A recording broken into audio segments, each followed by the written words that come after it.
of 7.39 hectares situated along Ashok, Rupshisha, and Ichen Kumar Amrichland Raja without color of right, held possession of the said land in a manner likely to cause a breach of peace or reasonably apprehension of breach against Ashok, Rupshisha, and Ichen Kumar Amrichland Raja, who are entitled by the law to possession of the said land. Davis Chelogoi, true or not true? Not true. Count number 3, 18485. Inland Register, IR number 64011/1, approximate area of 7.39 hectares, situated along Lower Kavete Road, valued at Kenya shillings 1,350,000,000. Fourth, a certain document, namely a letter of allotment, reference number 75707, dated 31st January 1995.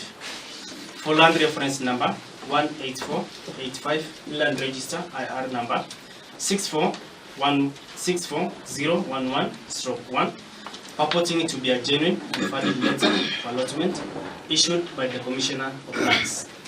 Davis Chelogoi, true or not true? Not true.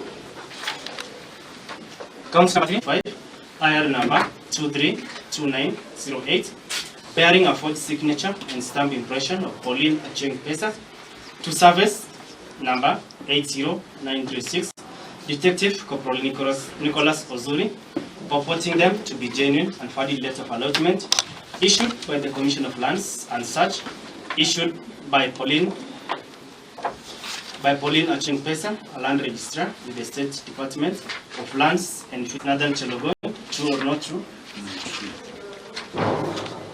Count number 6, obtained 21 at the State Department of Lands and Physical Planning within Nairobi City County in the Republic of Kenya, jointly and unlawfully with intent to defraud, procured registration of a parcel of land known as area of 7.39 hectares situated along Lower Kavete Road, valued at Kenya shillings 1,350,000,000, by falsely pretending that Davis Chelogoi is the lawful and the registered owner of the said land, reference number 18485, Inland Register IR number 64011/1.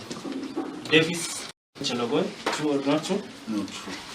Terms because of the provisions of Article 27 of the Constitution.